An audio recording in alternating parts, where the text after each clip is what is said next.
আজ চলে গিয়েছিলাম সিফুড খেতে, আর সিফুড খেতে গিয়ে বাকি কি খাবার খেলাম সেটাই থাকবে আজকের ভিডিওতে। সো হ্যালো এভরিওয়ান, কি অবস্থা সবার, কেমন আছো সবাই? প্রায় 4-5 দিন হচ্ছে আমি বাসা থেকে বেরোচ্ছি না, তাই ভেবেছি আজকে একটু বেরোবো। আর এই তো আমি সুন্দর করে রেডি হয়ে বাসা থেকে বেরিয়ে পড়লাম, বাট আমরা কোথায় যাব সেটা কিন্তু এখনো ফাইনাল হয়নি। আজ বাসা থেকে বের হয়েছিলাম মেইনলি একটু হাঁটাহাঁটি করার জন্য, বাট সে আমাকে বলে আজকে নাকি সে আমাকে সিফুড খেতে নিয়ে যাবে, তাই আমরা একটা রিক্সা নিয়ে নিয়েছি আর গল্প করতে করতে আমরা চলে যাচ্ছি শিববাড়ি। এই তো শিববাড়ি চলে এসেছি আর এখন চলে যাব খুলনা সিফুড স্টলে। রিক্সা থেকে নেমে রিক্সা মামাকে টাকা দিয়ে আমরা চলে এসেছি খুলনা সিফুড স্টলে। এর আগে আমি কক্সবাজার বা কুয়াকাটা থেকে অনেকবারই সিফুড খেয়েছি, বাট খুলনাতে এই ফার্স্ট টাইম। খুলনা সিফুড স্টলে কিন্তু অনেক ধরনের সামুদ্রিক মাছ ছিল, বাট এখানের প্রায় সব ধরনের মাছই আমার ট্রাই করা হয়ে গিয়েছে, তাই ভেবেছি আজকে স্কুইডটাই খাবো। তাদের স্টলের প্রত্যেকটা মাছই ছিল অনেকটাই ফ্রেশ। আমরা এখানে 2টা স্কুইড অর্ডার করে প্রায় 10 মিনিটের মতো দাঁড়িয়েছিলাম।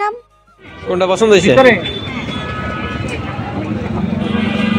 দেখো স্কুইড খেয়ে আগে টেস্ট করে দাও, তারপর অক্টোপাসের দিকে যাবো। ফাইনালি আমাদের স্কুইডটা কিন্তু চলে এসেছে, আর স্কুইডের সাথে দিয়েছিল 2 রকমের সস। তবে আমার কাছে কেন জানি না সবকিছুর সাথে টমেটো সসটাই বেস্ট লাগে। ফার্স্ট টাইম স্কুইডটা খাচ্ছি, আর এইটা খেতে কেমন হয়েছিল ফার্স্টে আমি একদমই বুঝতে পারিনি, তবে এটার স্বাদ কিন্তু অনেকটাই সুন্দর ছিল। তোমরা যারা খুলনাতে আছো অথচ এখনো সিফুডটা ট্রাই করনি, তাহলে অবশ্যই চলে যাও খুলনা শিববাড়ি মোড়ের সিফুড স্টলে। আগে কিন্তু কক্সবাজার বা কুয়াকাটাতে যেই সিফুড ট্রাই করতে হতো, বাট এখন কিন্তু খুলনাতেও পাওয়া যাচ্ছে। আজকে তো শুধু স্কুইডটা ট্রাই করলাম, বাট নেক্সট দিন আরো অনেকগুলো ট্রাই করার ইচ্ছা আছে। আর এখন আমরা চলে যাচ্ছি খুলনা নিউ মার্কেটের দিকে, তাই আবারও একটা রিক্সা নিয়ে নিয়েছি। যদিও শিববাড়ি থেকে নিউ মার্কেট হেঁটে যেতে 5 মিনিটের মতো টাইম লাগে, তারপরেও আমরা রিক্সাতে করে চলে এসেছি। খুলনার শিববাড়ি আসবো আর নিউ মার্কেট আসবো না তা কি করে হয়? আর নিউ মার্কেট আসলে ফাস্ট ফুড তো অবশ্যই ট্রাই করতে হবে। নিউ মার্কেট এসেই ফাস্ট ফুডের দোকানে এসে আমরা অর্ডার করে দিয়েছিলাম চিকেন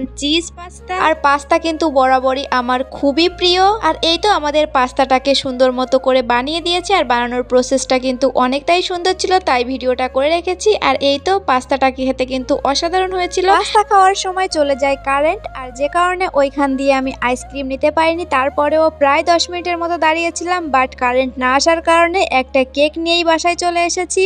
আর এই তো বাসায় এসে কেকটা খাওয়া স্টার্ট করে দিয়েছি। কেকটা দেখে তো আমার এখনই আবার লোভ লাগছে খেতে। আর এই দেখো কেকটা কিন্তু আমি খাওয়া স্টার্ট করে দিয়েছি, আর কেকটার স্বাদ কিন্তু অসাধারণ ছিল। তবে আমার কাছে মনে হয়েছে এটাই আর একটু চিনি বেশি থাকলে ভালো লাগতো, কারণ মিষ্টি আমি একটু বেশি পছন্দ করি। কেকটা যদি একটু ঠান্ডা হয় তবেই কেন জানি না আমার কাছে একটু বেশি ভালো লাগে, তাই ভেবেছিলাম বাসায় এসে ফ্রিজে রাখবো, ঠান্ডা হলে তবেই খাবো। বাট এসেই আমার এত খেতে ইচ্ছা করেছে যে আমি এসেই বসে পড়েছি। এখন অল্প একটু কেক খাবো আর বাকিটুক রেখে দেবো ফ্রিজে, ঠান্ডা হলে তবেই খাবো। আর ভিডিওটা কেমন লেগেছে অবশ্যই কমেন্ট করে বলো। নেক্সট ভিডিওর জন্য ওয়েট করো। বাই।